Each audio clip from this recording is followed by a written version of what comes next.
Vamos a prepararnos para escuchar la palabra de Dios. Bienvenidos sean todos, pero especialmente si nos visitas por primera vez. ah, Bienvenido a la casa del Señor, amén. Siéntete como en la casa del Señor, no como en tu casa, porque te quita los zapatos y todo eso, ¿no? Vamos a prepararnos para escuchar la palabra de Dios. Ahí como está sentado, escuche sentado. Haga otra vez, voltee, denle una sonrisa a su vecino, bien grandotota.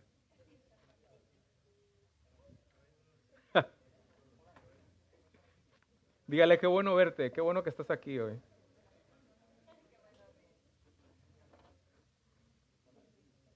Vamos a meditar en la palabra del Señor. Si no lo ha hecho, lo invito a que silencie su celular, su iPad, lo que usted use, para que no haya interrupciones. ¿Está bien? Vamos a orar. Señor Jesús, gracias por tu palabra, primero por la bendición de poder cantarte. Y ahora, Señor, nos disponemos a aprender tu palabra. Yo te pido, Señor, que nos ayudes, que abras nuestro corazón. Señor, y que tú nos hables, que podamos tener un corazón con la suficiente humildad, Señor, para aceptar tu palabra. Y después para llevarla a la práctica, Señor, aplicarla a nuestra forma de pensar y a nuestra forma de vivir, Señor. Muchas gracias por el privilegio de estudiar tu palabra en el nombre de Jesús. Amén. Al mensaje de hoy lo he titulado, escuche esto, Los cristianos y la realidad de la vida. Los cristianos y la realidad de la vida. Hay cristianos, hermanos, que por alguna razón extraña, porque no está en la Biblia, hay algunos que por alguna razón creen que una vez que se convierten a Cristo, una vez que profesan su fe en Cristo, creen que los problemas de la vida van a desaparecer, ¿no?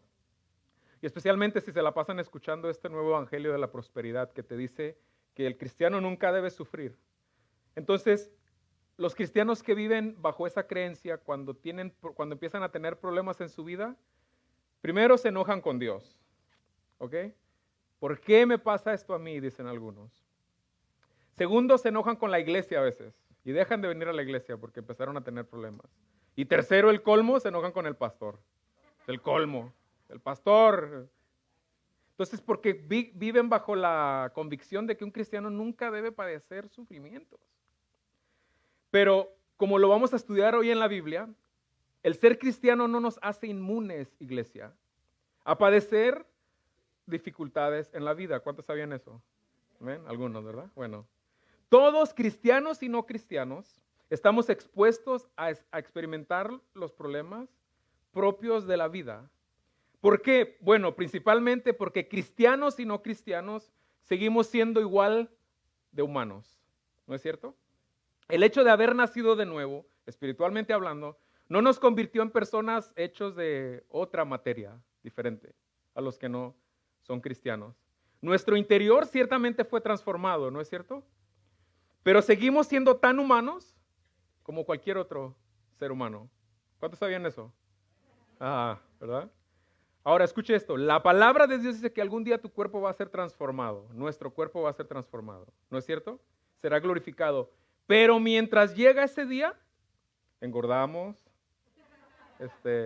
las mujeres necesitan echarse maquillaje, salen arrugas, ¿no es cierto? Mientras llega ese día, seguimos estando sujetos a los efectos y a los defectos de la naturaleza humana. ¿Sabía eso usted? Bueno, cristianos y no cristianos vivimos, por decirlo de esta manera, en una realidad común. Vivimos en una atmósfera y en una dimensión común, igual que todo ser humano, igual que todos. Cristianos y no cristianos experimentamos hambre. ¿Cuántos dicen amén? Todos tenemos necesidad de comer, ¿no es cierto? Algunos abusamos, ¿no? Todos cristianos y no cristianos se cansan. ¿O no? ¿Cuántos cansados hay acá? Todos, pastor. Todos tenemos necesidad del descanso físico, ¿no es cierto? ¿Cuántos saben que cristianos y no cristianos todos necesitamos dinero? Dólares. Yo más, pastor, dijo alguien. ¿Sabe que necesitamos dinero para poder vivir? Si no, haga la prueba la próxima vez que vaya a la tienda. Agarre cosas y cuando esté listo para pagarlas, dígale a la cajera o al cajero, espérate, saco la Biblia y te leo el Salmo 23 para pagarte. O diga, a ver, te voy a pagar con una oración. Inténtelo para ver qué le dicen. ¿Le van a echar a la policía o a los del manicomio? Y si eso pasa, no quiero que diga que viene a esta iglesia, ¿eh? Mucho menos que me conoce. Porque voy a hacerlo de Pedro, voy a negar que lo conozco a usted, ¿ok? Entonces, cristianos y no cristianos, todos estamos expuestos a padecer tristeza, angustia, preocupación. A veces el dolor, experimentamos dolor físico y a veces dolor emocional y a veces ambos a la vez, ¿no es cierto? Estamos expuestos a eso. Mire, en el capítulo 3 de Eclesiastés, el sabio Salomón describe precisamente la realidad de la vida del ser humano. De esta manera comienza Salomón a describir esa realidad. Vamos al capítulo 3 de Salomón. Ve lo que dice Salomón. Todo tiene su momento ¿qué? Oportuno. Hay un tiempo para todo lo que se hace bajo el cielo. La expresión todo lo que se hace bajo el cielo significa todo lo que se hace, todo lo que pasa, todo lo que sucede aquí en la tierra. Eso significa esa expresión. Es decir, todo lo que pasa en esta vida. La traducción no la tengo aquí, pero el lenguaje actual dice, en esta vida todo tiene su momento. Hay un tiempo para todo. Y Salomón, iglesia, escucha esto, aquí no está limitando la realidad de la vida solo a cierto grupo de personas. Aquí Salomón no dice esta es la realidad de la vida para los menos educados o para los más educados. O esta es la realidad de la vida para los pobres, pero no para los ricos. ¿Vio que Salomón no dice eso? Salomón no está diciendo esta es la realidad solo para los que fueron a la universidad. Salomón tampoco dice esta es la realidad de la vida para los que no conocen a Dios. ¿Vio que Salomón no dice eso? Salomón está describiendo la realidad del ser humano en un sentido general, cristianos y no cristianos. Es una verdad inclusiva la que está describiendo Salomón. Esta es la realidad de todos los seres humanos. Después de decir que en esta vida todo tiene su tiempo, mire lo que sigue diciendo. No vamos a leer todo el capítulo, ya después usted lo lee en su casa. Verso 2, un tiempo para nacer. ¿Cuántos nacieron? A ver, espéreme, pastor, déjeme pienso esa. Un tiempo para nacer, todos ya pasamos por ahí. Y un tiempo para morir. Menos amenes, pero... Esa es la realidad del ser humano, iglesia. Y si te da miedo morir, quédate después del servicio, necesito orar por ti urgentemente, ¿ok? Tiempo para nacer y un tiempo de morir. Un tiempo para plantar y un tiempo para cosechar. Ve al verso 4. Un tiempo para llorar. Eso significa sufrimiento. Y un tiempo para reír. Un tiempo para estar de luto. Y un tiempo para saltar de gusto, para bailar, dicen algunas versiones. En el sentido humano, pues, iglesia, todos cristianos y no cristianos estamos sujetos a experimentar los problemas propios de la vida. ¿Me explico con eso? El ser seguidores de Cristo no nos blinda, no nos hace inmune a experimentar los problemas propios de la vida como cualquier otro ser humano. Ahora, escuche esto, iglesia. Ciertamente, muchas de las dificultades y padecimientos de los hijos de Dios en esta vida están ligados estrictamente y directamente solo por ser seguidores de Cristo, ¿no es cierto? Solo por eso, están relacionados a la fe que profesamos. El hecho de esforzarnos para vivir una vida en obediencia a Dios muchas veces nos trae problemas, ¿no es así? Ahora, muchos de nuestros hermanos en otras partes del mundo incluso están perdiendo la vida literalmente por causa del evangelio. Ahora, eso es triste y doloroso, ciertamente, pero a los cristianos no debería sorprendernos eso. ¿Por qué? Porque Cristo habló de eso y todos los apóstoles hablaron de eso. Ellos mismos padecieron todo eso. Ahora, ciertamente muchos problemas son por causa de nuestra fe, eso es cierto. Pero hay dificultades y sufrimientos que los cristianos padecemos que están estrictamente relacionados al hecho de que somos seres humanos. Solo por eso. Y ahorita lo vamos a ver en la Biblia. Voy a darle algunos ejemplos en la Biblia de personas que aún siendo hijos de Dios, padecieron dificultades. Algunos padecieron dificultades por causa de su fe, pero otros padecieron dificultades simplemente por ser humanos, como cualquier otro. Una de esas personas, el primer ejemplo del que voy a hablar, que sufrió grandes penalidades por causa de su fe, fue el apóstol Pablo, aparte de Jesús. Pero siempre que hablamos de los sufrimientos de Jesús, no falta el cristiano que diga, sí, pero él era Cristo, hermano. Bueno, vamos a hablar ahora de otro ser humano igual que nosotros, aunque Cristo fue 100% humano. Pero vamos a hablar del apóstol Pablo. Pablo fue un hombre que amaba a Dios y amaba entrañablemente a la iglesia, al punto de que dio su causa por el evangelio. Desde su conversión, Pablo fue un hombre fiel a Dios, un hombre de carácter íntegro. Fue un hombre usado grandemente por Dios. Escuche esto, el apóstol Pablo escribió casi la mitad del Nuevo Testamento. Un hombre usado por Dios. Sin embargo, nada de eso evitó que Pablo padeciera en esta vida sufrimientos. Filipenses 4, mire, le doy el contexto rapidito. Los filipenses le habían mandado una ofrenda a Pablo para ayudarse en su labor de evangelizar. Y en esta ocasión Pablo les escribe y les da entre las cosas que les dice, les da las gracias y de alguna manera los alaba por haberle enviado esta ofrenda. Y mire lo que dice a partir del verso 11, después que les da las gracias por la ofrenda. Mire esto. No digo esto porque esté necesitado, dice Pablo, pues he aprendido a estar satisfecho. Aprendido, ¿vio eso? Hay que aprenderlo, esto hay que aprenderlo. He aprendido a estar satisfecho ¿en qué situación? En cualquier situación que me encuentre. Ahora, ¿de qué situaciones está hablando Pablo? Vea lo que escribe en el verso 12.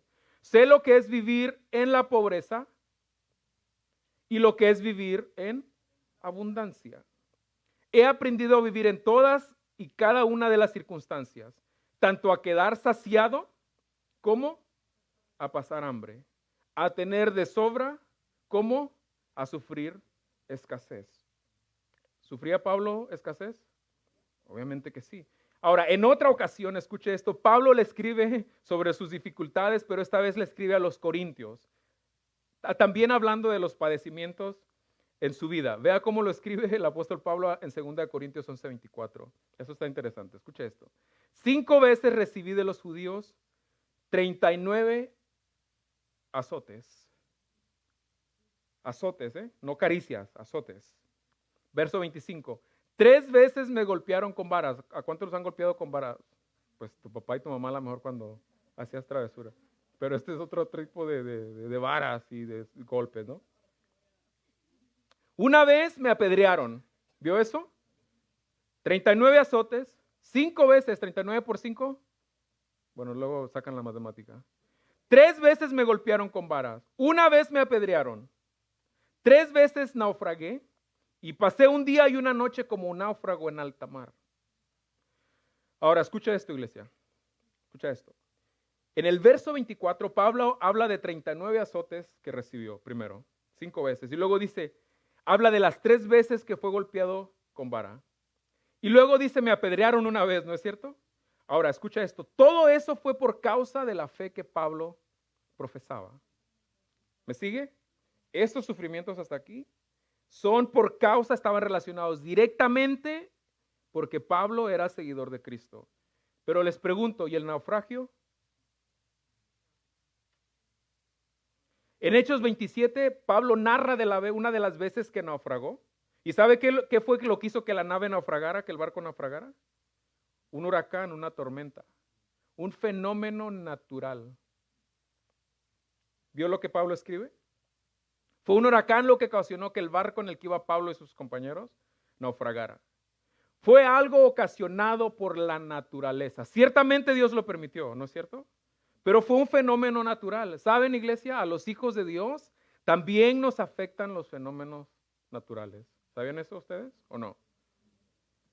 ¿A quienes no le afectó el calor infernal que tuvimos hace como 2 semanas? Parecíamos pollos así en rosticería, ¿no?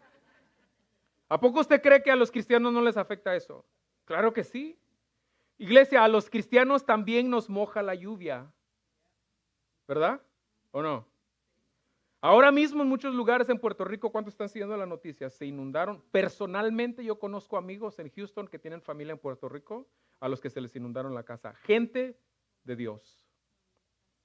Cristianos, a los cristianos de Puerto Rico se les inundó la casa igual que al vecino. Igual que al vecino. ¿Cuántos no hay ahorita padeciendo por los terremotos que acaban de pasar en México? Hay cristianos a los que se les derrumbó la casa. También. A los cristianos también la naturaleza nos afecta, ¿no es cierto? Ahora, como cualquier otra persona, veamos qué sigue diciendo Pablo, verso 26. Escuche esto. Mi vida ha sido un continuo. ¿Sabe qué quiere decir continuo? Una tras otra. ¿No les han experimentado? Arregla el refri y se le rompe la lavadora. ¿No? Arregla el carro y se le descompone la suegra. Un continuo ir y venir de un sitio a otro. Escuche esto. En peligro de ríos. ¿Ve? Ah, yo todo lo puedo en Cristo que me fortalece y se tiran al mar sin saber nadar. Se va a ahogar, no lo haga. En peligros de ríos, peligros de bandidos. ¿Cuántos han sufrido asaltos en sus países? Amén, ¿verdad? Todos. Peligros de parte de mis compatriotas, fíjese, de sus paisanos. Peligros a manos de los gentiles. Peligros en la ciudad, peligros en el campo, peligros en el mar, ya lo vimos. Y escuche esto, y peligro de parte de falsos hermanos. ¿Cómo ve? Casi nada. Verso 27. He pasado muchos trabajos y fatigas. Y muchas veces me he quedado sin dormir. ¿Qué? ¿Porque andaba sin dormir porque se iba a las fiestas? Pues no, obviamente no. He sufrido hambre y sed. Y muchas veces me he quedado en ayunas. Y obviamente aquí se entiende no es porque quería ayunar así, es porque no tenía que comer. He sufrido frío y desnudez. Verso 28. Y como si fuera poco, dice el apóstol Pablo, cada día pesa sobre mí la preocupación por todas las iglesias. En otra ocasión, el mismo apóstol Pablo experimentó ahora el abandono de aquellos que decían ser sus amigos y sus hermanos. Vea lo que le escribe en Timoteo 4:16. Vamos a Timoteo, 2 Timoteo 4:16.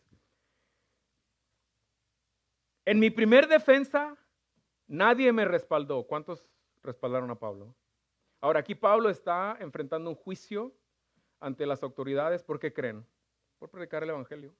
Nadie me respaldó, sino que todos me abandonaron. ¿Cuántos lo abandonaron? Todos. Y luego dice Pablo que no les sea tomado en cuenta. Es decir, Pablo no guardó rencor por eso. Ya antes en el capítulo, en este mismo versículo del capítulo 15, Pablo le dice a Timoteo, todos los de Asia me han abandonado, todos los hermanos de Asia. Pablo estaba enfrentando un juicio y cuando más necesitaba a sus hermanos y a sus amigos, lo abandonaron. Los cristianos también estamos expuestos a experimentar el abandono de aquellos que dicen amarnos. A veces de tu misma familia. ¿Sabías eso? A veces tu misma familia. Todos estamos expuestos a que la gente que dice amarnos nos dé la espalda cuando más lo necesitamos. Todos. Jesús mismo experimentó el abandono no de un discípulo. ¿Se acuerdan cuando lo fueron a arrestar en Getsemaní? Todos lo abandonaron. Aquel que dijo que estaba dispuesto a dar la vida por él fue el primero que salió. Pedro negó conocer a Jesús no una, no dos, sino 3 veces. Y luego Judas lo traicionó. Los cristianos también estamos expuestos a experimentar traición de aquellos que dicen ser nuestros amigos, iglesia. ¿Sabía eso? Bueno, aquí lo estamos viendo. Pablo, pues, era un hombre que amaba a Dios, que servía a Dios, pero no estuvo fuera de la realidad de la vida. ¿Me explico? Ahora, escuche esto, iglesia. Y es importante mencionar que Pablo no hablaba de sus sufrimientos para victimizarse, o para provocar la lástima de los demás. No, Pablo no hablaba por eso. Pablo tampoco hablaba de sus sufrimientos para demostrar o para presumir qué tan fuerte era él. No. Pablo hablaba de sus sufrimientos primero, si usted estudia los escritos de Pablo, para glorificar la gracia de Cristo, que lo sostenía a pesar de los sufrimientos. Por eso hablaba Pablo de esto. Pablo hablaba de sus sufrimientos para dar testimonio de cómo la gracia de Cristo era suficiente para sostenerlo en esas tribulaciones. Pablo también hablaba de sus sufrimientos para, a través de su experiencia personal con la gracia de Cristo, animar a otros creyentes. ¿A poco usted no se anima cuando estudia la Biblia estas historias de cómo la gracia de Cristo intervino en situaciones difíciles? Pablo les escribía para hacerles saber, si la gracia de Cristo me sostuvo a mí, también los va a sostener a ustedes, creyentes. Por eso escribía esto Pablo, no para hacerse la víctima. No, si el Señor me pudo librar a mí, también a ustedes los puede librar. ¿Cuántos están de acuerdo con eso? Gloria a Dios por eso. El apóstol Pablo es uno de los más grandes ejemplos que a pesar de servir y amar a Dios, no estamos expuestos, o no expuestos, excluidos, igual que todos los demás, de sufrir padecimientos en la vida. Ahora escuche esto. Ahora veamos un ejemplo de otra persona que amaba a Dios, que era un hombre que servía a Dios, un hombre que también era fiel a Dios, un hombre que también era íntegro, un hombre que vivía para Dios también, ese Timoteo. ¿Han leído acerca de Timoteo? Timoteo ciertamente padeció sufrimientos por causa de su fe en Cristo, pero en esta ocasión, escuché esto, quiero mostrarles un padecimiento de Timoteo que no era algo relacionado a su fe con el Señor, sino que estaba relacionado simplemente a que Timoteo era tan humano como cualquiera de nosotros. Miren lo que le escribe Pablo a Timoteo en 1 Timoteo 5:23. Vamos a leerlo. Esto le escribe Pablo. Mire, no sigas bebiendo solo agua. Toma también, ¿qué? Léale bien, léale bien, léale bien. No, si ustedes. Otra vez, voy a hacer cuenta que no los escuché a los de este lado, ¿eh? No sigas bebiendo solo agua, toma también, hoy no más. No es toma también vino, ¿eh? Es un poco de vino. Léale bien, léale bien. No, si ustedes son... Un poco de vino, ¿a causa de qué? De tu mal de estómago y tus frecuentes enfermedades. Ahora, por lo que Pablo escribe, nos damos cuenta que Timoteo padecía alguna enfermedad estomacal. ¿Cuántos saben que los cristianos también nos enfermamos del estómago? ¿Verdad? Algunos hasta con las dos manos. Amén, pastor. Y no solo eso, aparte de mencionar el problema estomacal que Timoteo padecía, Pablo también dice frecuentes enfermedades. No sabemos si esas frecuentes enfermedades estaban relacionadas al dolor de estómago o a su sufrimiento del estómago, o simplemente Timoteo era un hombre con un sistema inmune débil. ¿Cuántos saben que hay cristianos que todo el tiempo están enfermándose? ¿No es cierto? Esa es la realidad de la vida, iglesia. ¿Por qué? Porque somos tan humanos como cualquiera. No sabemos. Tal vez Timoteo, como digo, era débil. No lo sabemos con exactitud. Lo que sí sabemos que Timoteo, siendo un hombre de Dios, padecía una enfermedad. Eso no nos hace inmune. Pablo, preocupado por la salud de Timoteo, le recomendó que tomara un poco de vino. Aclaro, esto que estamos leyendo no es una base bíblica para justificar la borrachera. Se los digo, ¿eh? No, primero Pablo dice un poco de vino. Pablo no está incitando a Timoteo a emborracharse. Pablo en su carta a los Efesios les dice, no se embriaguen con vino en lo cual hay disolución. No pudo haberle dicho eso a los Efesios y después incitar a alguien a emborracharse. ¿Ok? Así que por eso digo, léale bien, ¿eh? Léale bien.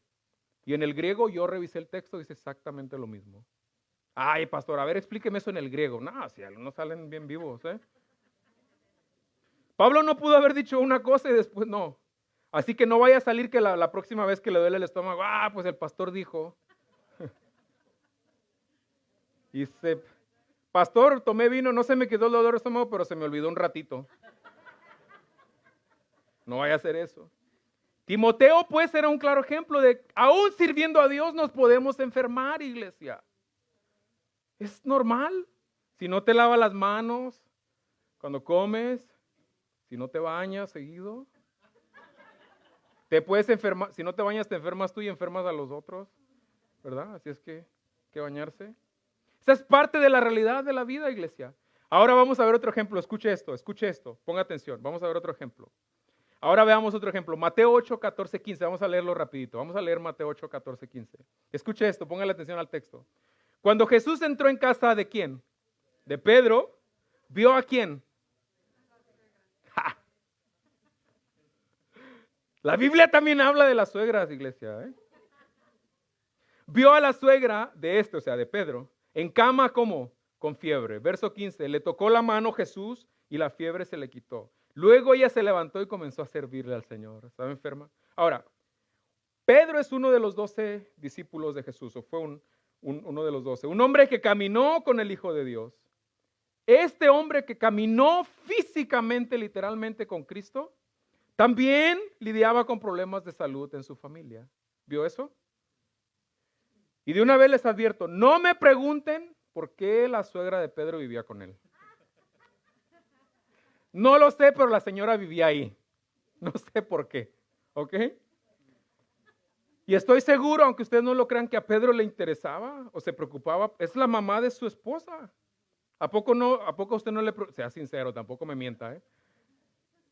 Pues porque yo veo si mi suegra se enferma, pues mi esposa sufre porque es su mamá. ¿A poco Pedro no? Ahora, se cree que Jesús hubo un tiempo donde vivió en Capernaum, vivió precisamente en la casa de Pedro, se estaba quedando en la casa de Pedro. Eso dicen algunos historiadores. No sabemos si en este tiempo ya vivía y solamente regresó, porque dice que llegó a la casa, ahí vivía, regresó de lo que andaba haciendo, o si Pedro lo llevó con la intención de que sanara a su suegra. Algunos dicen que por eso Pedro negó a Jesús, que porque sanó a su suegra.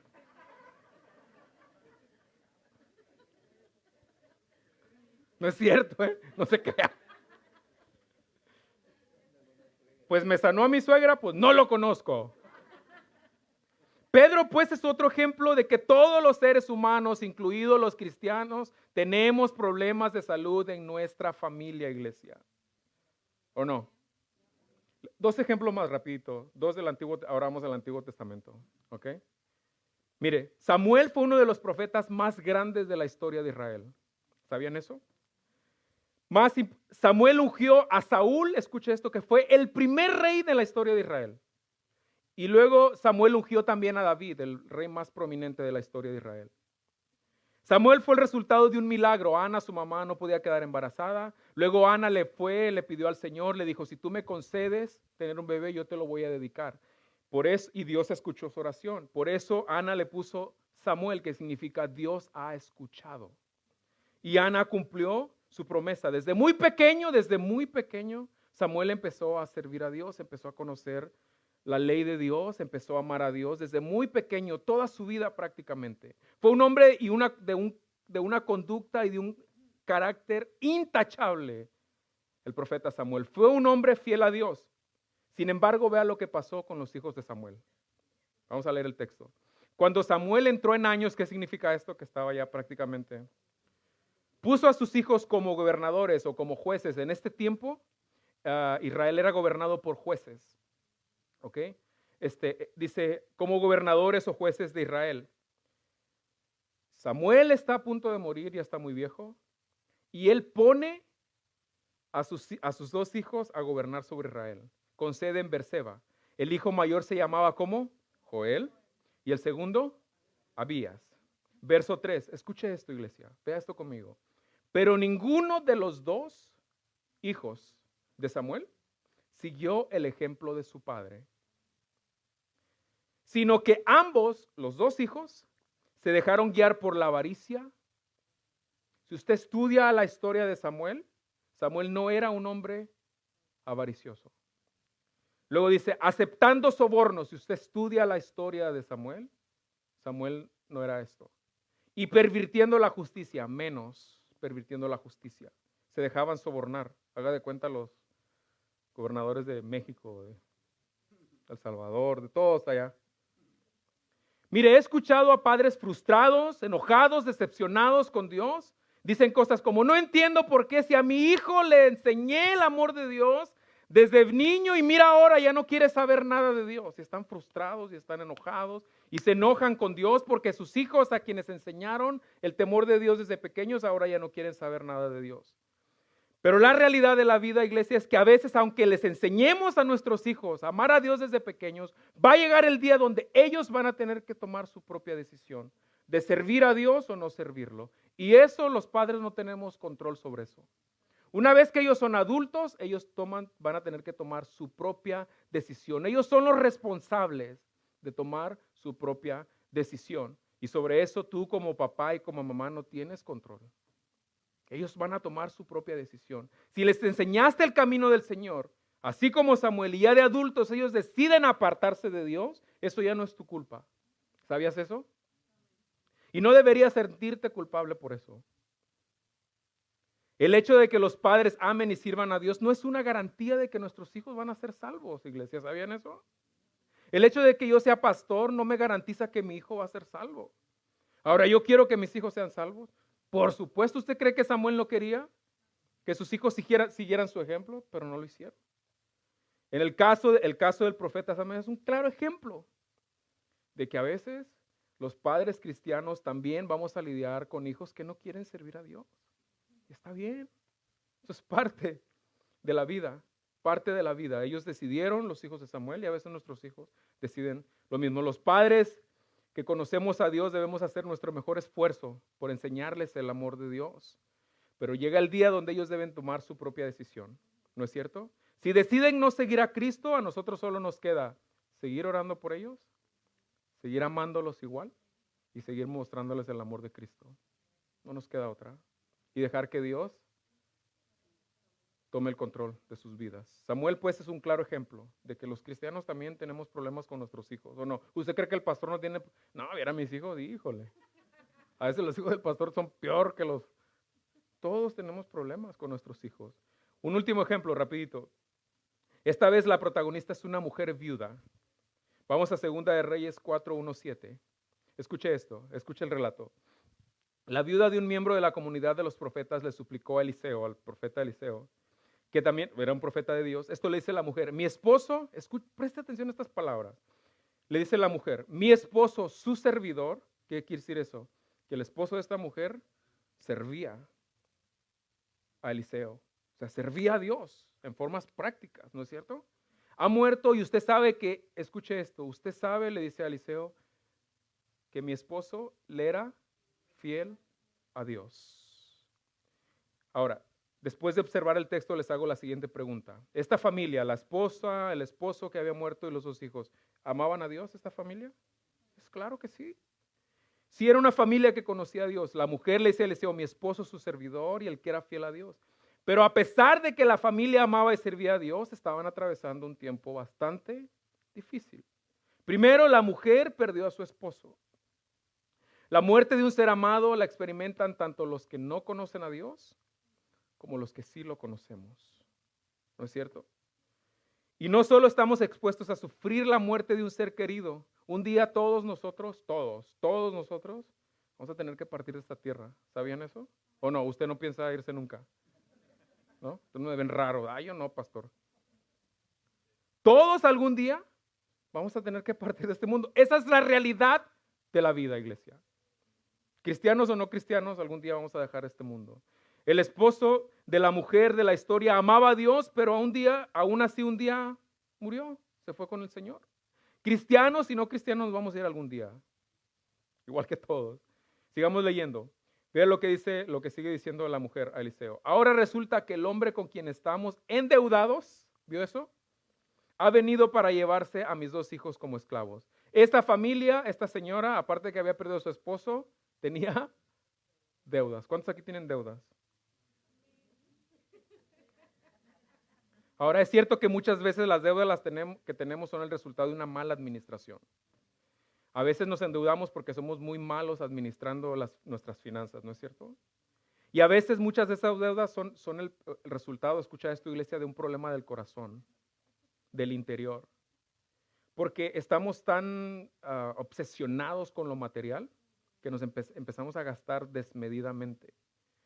Compramos cosas para satisfacer un deseo desmedido por las cosas materiales y por eso nos metemos en problemas. Otras veces nos echamos deudas encima porque compramos para impresionar a otros, especialmente en Facebook. No compres cosas para impresionar a otros, gente que ni te conoce. Entonces, ahora, hay deudas que, por decirlo de alguna manera, son necesarias, ¿no es cierto? Por ejemplo, el pago de tu casa, ¿o no? Tu renta, pues, cualquiera que sea tu caso. Los recibos de la luz y del agua, ¿cuántos saben que se tienen que pagar? ¿A poco creías que porque eras hijo de Dios ya no ibas a tener que pagar? ¿Ves? Esa es la realidad de la vida. Porque si no pagas al final del mes, ¿qué pasa? Pues te cortan. Vas a estar en velas, ¿verdad? Ahora, no sabemos cómo fue que esta familia de la historia adquirió las deudas, no lo sabemos. Pero la realidad era que la mujer había perdido a su esposo y ahora se quedó llena de deudas. Y no solo eso, ahora ¿qué va a pasar? Al que le debían, ahora quiere llevarse a sus hijos como esclavos para que pagara su deuda. Imagínese el estrés que esta mujer tenía. ¿Puede imaginarse? Se le acaba de morir su esposo, tiene deudas y encima le quieren quitar a sus hijos. Ahora, todo esto le está pasando a una familia que amaba a Dios, ¿sí o no? Que esa es la realidad de la vida. Todos tenemos deudas, ¿verdad? Unos más que otros. Imaginemos el nivel de estrés. Ahora, la historia de esta mujer nos recuerda pues también que no somos inmunes, iglesia, a la realidad de la vida. Ahora, dicho esto, después de hablar de todo esto, a lo mejor alguien puede preguntar, bueno, pastor, yo no vine a que me dijera todo eso hoy, yo pensé que me iba a animar, que me iba a decir que yo... Bueno, si los cristianos tenemos problemas y dificultades, igual que los que no son cristianos, entonces, ¿cuál es la diferencia, pastor? Como dice Kiko, así que chiste, ¿verdad? ¿Qué sirve ser cristiano? Déjenme mostrarle con la Biblia cuál es la diferencia, iglesia. Vamos a recordar lo que habló el apóstol Pablo antes. Léalo conmigo otra vez. Vamos a Filipenses 4 del 11 al 13.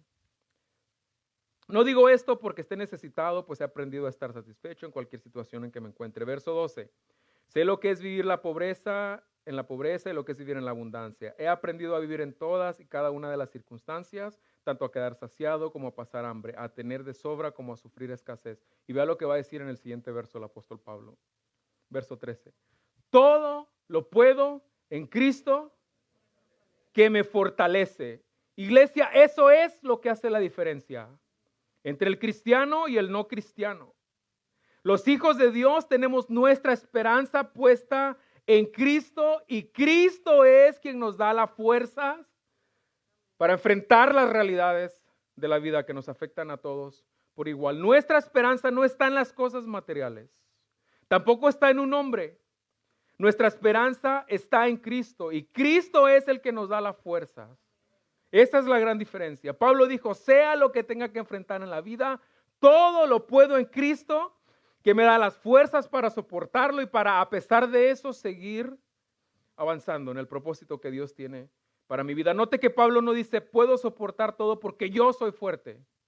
¿Vio que Pablo no dice eso? Pablo no dice, yo lo puedo soportar todo porque, pastor, 8 horas al día oro. Ayuno todos los días, por eso soy lo que soy, pastor. ¿Vio? Pablo puso toda su dependencia ¿en quién? En Cristo. Todo lo puedo soportar porque Cristo me da las fuerzas. Ahora, ¿recuerda cuando Pablo habla acerca de la vez que lo abandonaron? Vamos a leerlo otra vez para recordarlo. Verso 16. En mi primer defensa nadie me respaldó, sino que todos me abandonaron, que no les sea tomado. Y vea lo que va a decir ahora Pablo en el siguiente verso. Pero el Señor estuvo a mi lado y me dio fuerzas. Iglesia, esa es la diferencia. Esta es la diferencia en la vida de los hijos de Dios. No importa quién se vaya, y no importa quién se quede, el Señor está a nuestro lado. No importa qué tan oscuro y qué tan profundo sea el valle que estamos atravesando, el Señor está a nuestro lado. Cuando hay escasez, el Señor está a tu lado. Cuando hay enfermedad, el Señor está a tu lado. Cuando estamos teniendo problemas con nuestros hijos, el Señor está a tu lado, iglesia. El salmista dijo, usted sabe ese Salmo 23, no lo tengo en la pantalla, dice, aunque ande en valle de sombra de muerte, no temeré mal alguno porque tú estás conmigo. No tengo miedo no porque soy muy valiente, no tengo miedo porque tú estás conmigo. Tu vara y tu callado me infunden aliento y nuevas fuerzas. Iglesia, gracia, el Señor está a tu lado. Pablo una vez más da testimonio de que el Señor le dio las fuerzas. Dice, Él estuvo a mi lado y me dio las fuerzas. Vamos a seguir leyendo. Pero el Señor estuvo a mi lado y me dio fuerzas para que por medio de mí se llevara a cabo la predicación del mensaje y lo oyeran todos los paganos. Y vea lo que dice, y fui librado de la boca del león. Es una expresión para decir, fui librado de la muerte, básicamente. El apóstol Pablo sigue diciendo en el verso 18, el Señor me librará de cuánto mal. Todo mal y me preservará para su reino celestial. Iglesia, ¿tú crees esto? ¿Tú crees esto? A Él sea la gloria por los siglos de los siglos. Ve que Pablo siempre que hablaba de eso era para glorificar a Dios. Pablo dice, el Señor me libró del peligro en el pasado y ciertamente me va a librar del peligro en el futuro. Como ya lo vimos, el Señor, si usted estudia las cartas de Pablo, el Señor lo libró de cuánta cosa. Ahora, hago una aclaración. Llegó el día en que Pablo ya no fue librado y se tuvo que ir. Llegó el día en que Dios ya no le permitió a Pablo ser librado de la muerte. ¿Sí sabe eso, no? ¿Sí sabe eso? Pero mientras Dios le permitió la vida a Pablo en este mundo para cumplir su propósito, Dios cuidó de Pablo para que Pablo cumpliera ese propósito. Y lo mismo sucederá con cada uno de nosotros. Como ya lo hablamos, un día nos vamos a ir. Pero mientras llega ese día, el Señor está cuidando de ti, iglesia. ¿Lo creen? El Señor cuidará de nosotros mientras llega el día de partir. Va a llegar el día en que Dios ya no nos va a permitir vivir. Pero mientras Él nos permita vivir, Él va a cuidar de nosotros. El Señor nos preservará para su reino celestial. ¿Cuántos le dan gracias a Dios por eso? Por último, ¿recuerdan el caso de Eliseo y la viuda? La mujer que perdió todo. Vamos a ver cómo termina la historia rapidito.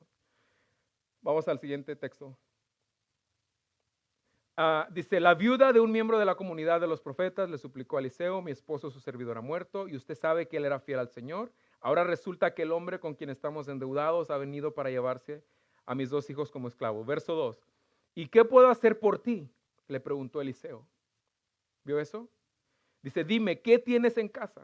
Y le dice, su servidora no tiene nada en casa. Nada en casa, le respondió, excepto un poco de aceite, un poco de aceite. Verso 3. Eliseo le ordenó, sal y pide a tus vecinos que te presten sus vasijas o tinajas o como usted los conozca. Dice, consigue todas las que puedas. Y ve al verso 4. Luego entra en la casa con tus hijos y cierra la puerta, echa aceite en todas las vasijas y a medida que las llenes, ponlas aparte. Recuerde, solo tenía un poquito de aceite, ¿eh? Ve al verso 5.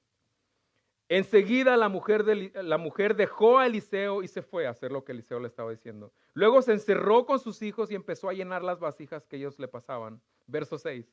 Cuando ya todas estuvieron llenas, ella le pidió a uno de sus hijos que le pasara otra más. Dijo, dame otra vasija. Y vea lo que le dice el hijo. Ya no hay. En ese momento se acabó el aceite. ¿Vio el milagro de Dios aquí? La provisión de Dios. Verso 7. La mujer fue y se lo contó al hombre de Dios, quien le mandó. Va con Eliseo y le dice, Eliseo, este es el milagro que Dios hizo. Y vea lo que le dice Eliseo. Ahora ve a vender el aceite y paga tus deudas. Primero lo primero, ¿eh? ¿Cuántos hay que le deben a usted y cuando reciben el income tax los ven en la playa en Cancún y no le pagaron? Si quieres que Dios te bendiga cuando te dé dinero y sabes que debes, no te vayas de vacaciones, paga tus deudas. Mire lo que le dijo Eliseo. ¿En serio? A mí me ha pasado. Yo acá trabajando y aquel en Cancún y mi dinero, oiga. Dice, vende lo que, haz tu negocio, agarra el dinero y ve primero y paga tus deudas. Esa es la forma en que los hijos de Dios hacen las cosas, ¿ok? ¿Alguien de aquí me debe un dinero? Venga a verme a la salida, ¿ok? Y escuche esto, al final Dios de una manera milagrosa multiplica, provee y luego fíjese lo que dice, con el dinero que te sobre podrán vivir tú y tus hijos. Iglesia, esa es la diferencia entre los que no conocen a Dios y los que sí lo conocemos. Que servimos a un Dios que es especialista en hacer milagros. ¿Lo crees? ¿Lo crees? Eso es lo que hace la diferencia, es que nuestra confianza está puesta en un Dios que tiene el poder para obrar a favor de nosotros, aún en las dificultades más difíciles de la vida. Esa es la diferencia entre los que no conocen a Dios y los que sí lo conocemos. Servimos a un Dios poderoso, iglesia. La diferencia es que los hijos de Dios tenemos nuestra fe puesta en Cristo, quien nos da las fuerzas para enfrentar la vida. Quiero ir terminando con esto. A lo mejor es una persona que ahora mismo está viviendo alguna de las dificultades. Mire, yo podía pasarme aquí horas mostrándole de los diferentes sufrimientos que vivieron los hijos de Dios a través de la historia. Mucho tiempo, pero no hay tiempo para eso. A lo mejor es una persona que sufrió alguno, que está sufriendo, a lo mejor tienes problemas con tus hijos, con tu matrimonio, a lo mejor ya no sabes qué hacer con tus hijos.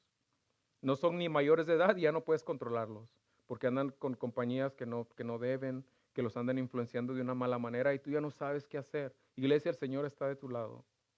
El Señor está contigo. A lo mejor como Samuel, estás teniendo problemas de rebeldía. Escucha esto, a lo mejor estás teniendo problemas en tu salud física, como Timoteo. A lo mejor tú no estás enfermo, pero alguno de tu familia sí, como la suegra de Pedro. ¿No es cierto? A lo mejor, así como Pedro, es tu suegra la que está enferma, o a lo mejor la que está enferma es la suegra de tu esposa. ¿Quién es la suegra de tu esposa? Pues tu mamá, ¿verdad?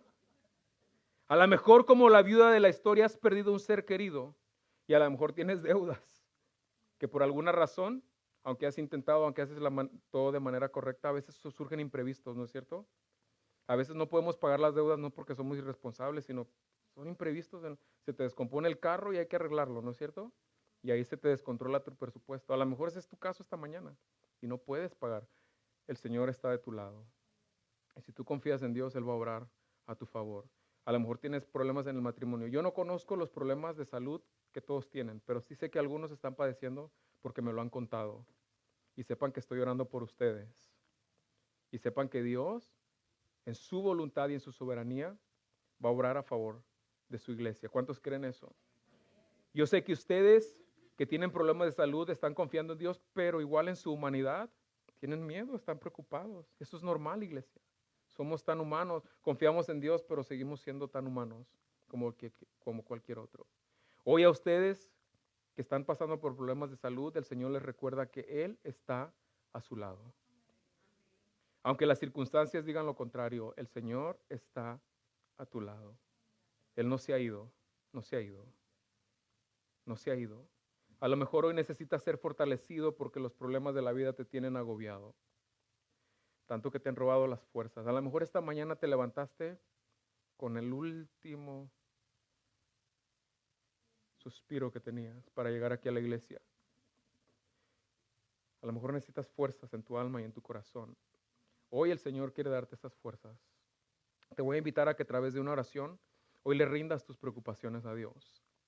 Hoy entrégale a Dios tu angustia, tu tristeza. Entrégale al Señor tu miedo por lo que puede pasar mañana. Muchas veces nos preocupamos por lo que puede pasar mañana, ¿no es cierto? Entrégaselo al Señor esta mañana. Dios está cuidando de ti, Iglesia Gracia. Él no te ha dejado y nunca lo hará. Sigue confiando en Él y en su gracia. Vamos a orar. Señor Jesús, gracias esta mañana por hablarnos. Señor, gracias porque nuestra esperanza está en ti. Tu palabra dice que ninguno de los que esperamos en ti seremos avergonzados. Señor, danos la fuerza para lidiar con estos problemas propios de la vida, ciertamente. Señor, hay hijos e hijas tuyas que están teniendo problemas de salud. Señor, bendice a tu iglesia. Dale fuerzas nuevas a aquel que las necesita esta mañana, Señor, para seguir avanzando en el propósito que tú le has dado. Rendimos a ti nuestras preocupaciones esta mañana. Rendimos nuestros miedos, nuestras angustias. Las rendimos a ti el día de hoy, Señor. Padre, darnos fuerzas nuevas. Queremos descansar en ti, Señor. Dale fuerza al cansado, Dios, como lo dice tu palabra. Señor, ayúdanos a enfrentar la realidad de la vida confiando en ti, en que tú estás con nosotros. Señor, muchas gracias por hablarnos esta mañana.